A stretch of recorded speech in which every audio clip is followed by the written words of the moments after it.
Good morning again. This is Gary Occhiogrosso, the managing partner of Franchise Growth Solutions, and welcome to another edition of MasterMind Minutes.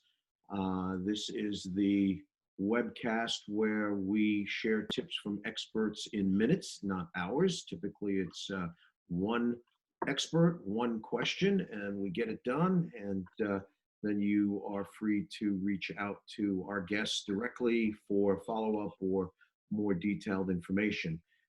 Today, our guest is Steve McCluskey. He is the Vice President of Franchise Insurance Partners. He has 29 years of experience assisting franchisees and franchisors with their insurance needs. Everything from national programs that he'll talk about in a minute to providing franchisor liability insurance, workers' comp, working not only with franchisors, but as I said, franchisees and small business owners. And Stephen, before we get into our one question of the day, why don't you take a quick minute and tell our viewers a little bit about yourself and a little bit about the company. Yeah, thanks, Gary. Appreciate it. Yeah, Franchise Insurance Partners and part of a larger organization, the Weber Group, Hometown Insurance Agency of Long Island, and doing business nationally, all 50 states. I've been at it for 29 years myself in particular, and all areas of franchising, franchisors, franchisees. Of course, we do mom and pop business as well too, of course. But the main focus in my career particularly has been on the franchise arena. We have a bunch of things that we offer in that regard for franchisors. We have probably one of the few, and certainly the best, priced product out there for protecting franchisors for their liability. And on the franchisee side of the fence, we have several slot-rated programs, existing deals that we have for various franchise groups. A lot of franchise food, hospitality type things as well. It's a big focus, and that would be for there, as you mentioned, liability, workers' comp, all the other important coverages of the day, EPLI, Me Too coverage, as they commonly call it these days, and so we also do certificate tracking for franchisors, whereby as a service, free of charge, in terms of the franchisor coverages, making sure that the franchisees have proper coverage that's compliant with their franchise disclosure document. We make sure that they're listed as an additional insured, and everything is otherwise compliant. And again, we kind of harness the group buying power, because we have a whole slew of program-centric or friendly insurance carriers that we deal with that are amenable to that concept, as far as giving franchisees a break based on the volume, and also having coverages that are tailored to their particular industry. Well, I can tell you that's a great service. I know a lot of the folks that we know mutually who use your service, and in the franchise world, it's always it's always a challenge to get a carrier or someone who's going to write standardized policies that kind of cover across different states where franchisors may have their franchisees. So that's terrific. And Correct. At the end of this, we'll give your email address, phone number, so people can contact you directly. All right, our one question for today, and I've been getting a lot of calls on this, as we're kind of in this shutdown scenario. A lot of my clients are in the retail and restaurant space, and they've been shut down. And I've been getting the question of business interruption insurance. And what do I mean by that? My clients have been getting pushback, lots of pushback, Yes. from their insurance companies, saying that this isn't covered. There are little nuances in the policy. They're not covered for something like being shut down for a virus, an act of nature, what have you. I mean, for me, and again, I'm naive when it comes to insurance, but for me, a lot of my clients aren't closed because of the virus. They're closed because the government told them to close. Correct. So, what are your insights on this business interruption topic, and how restaurateurs might be able to, I'll use the word fight it, but basically push back on the insurance companies? Yeah, it is definitely the question of the day. And I'll give just a quick tutorial on what it is as such, because it is included. Please. Most of the policies that are out there, either the package policies or business owner BOP policies that businesses will have.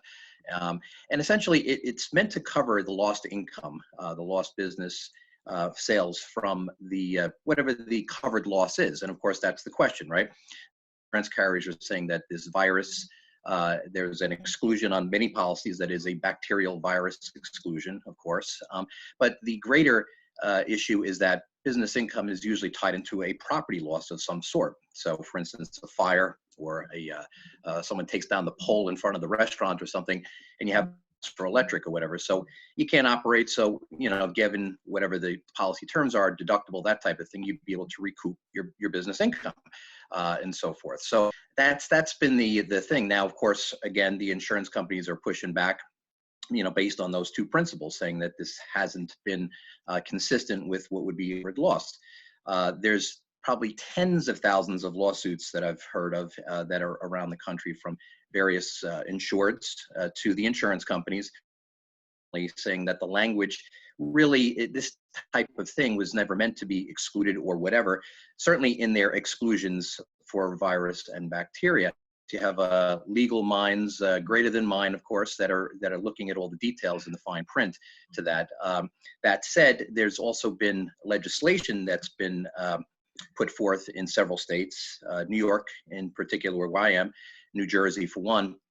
I'm familiar with the New York one and have supported it initially in the sense that they were looking to have the state back it. In other words, have the insurance carriers, because that's what they do, pay the claims. And of course, this could fund them for, in part or in whole for whatever they paid. Of course, it's a noble idea, but of course, in New York State, amongst other states, they're broke, so there's no money to be had. Mm-hmm. Ultimately, that's going to come from the feds. And that's why I kind of supported the New York initiative, because to have insurance carriers cover something that they wouldn't, and this is going to be tens, if not hundreds of billions, is that you're going to bankrupt the insurance industry, right? That's basically the idea, and that's pushing back as hard as they are. However, there's a federal initiative that was put forth, and this was about a couple of weeks ago, I believe, and it's actually the 19 Business and Employee Continuity and Recovery Fund. Okay, this is the one that I think really needs the most support, because I think it has. In particular, they're talking about a third or fourth or fifth or whatever stimulus at this point. And so what this is going to do is act similar to what the September 11th Recovery Fund did, which was for victims of 9/11. There was a recovery fund, a lot of it health related, of course, for folks who contracted cancer or other diseases or sickness. This would be for businesses as a recovery fund for business interruption, amongst other things. So it needs a lot of support. I've been sending it out to just about everybody that I know and highly touting it. It's been supported by the insurance industry, ironically enough, as well as tons of business groups around the country, the IFA, the International Franchise Association as well. And again, that's kind of what can be done hopefully sooner than later, because state legislation, I don't know how long that's going to take for that to be enacted. Quite frankly, these lawsuits will go on for years to help anybody in the immediate. And so that's pretty much the issue of the day. Mm-hmm. I mean, there are things that we are doing right now to help people as we speak beyond some of these larger measures. And what I'm talking about specifically is that the insurance industry has been friendly, if you will, towards adjusting payrolls or modifying sales on policies, because a lot of policies, their premiums are based on the sales. So we've been going back to insurers and modifications on current policies. In certain states, like New York, for instance, there was a 60-day moratorium put on any type of cancellation or even premium payment that had to be paid by someone that was unduly affected by the whole COVID-19 thing, which is just about everybody, of course. So they can't cancel your policy if you don't make it, at least in New York, and that's going to run out on June 1st, unless they extend it, of course, because it was enacted on March 30th. So there are a couple of things immediately speaking, and I've also found that there's a lot of folks that are just looking at situations where they're interested in seeing if they can get something better right now beyond the modifications if they're able to be done in their current policies based on sales. because unfortunately there's, well, or fortunately, depending on how you look at it, based on sales. These business owner BOP policies are either square footage primarily rated or based on the contents of the policy. So outside of really just rewriting the policy to another carrier or another program, the sales factor isn't going to make a whole hill of a bean's worth of a difference in terms of their overall premiums. Right, right. Well, I can tell you, I think I'm in the majority when I say that when people start to talk about when insurance experts start to talk about the minutia of insurance, my eyes glaze over. Yes. So, what I would recommend to my viewers is if you want some additional information on this, obviously call Steve and he can kind of walk you through it. It sounds also like there's some legislation that perhaps retailers should be contacting their local, their local legislators, but you can kind of explain that to them. If someone wants to get in touch with you, and I would assume at this point that a lot of people want to get in touch with you just to learn more about this, because it's really a daunting topic for folks who are just kind of left in limbo. How can people reach you? Website, telephone number, email address? What's that? Yeah, the telephone number direct is 516-946-7882.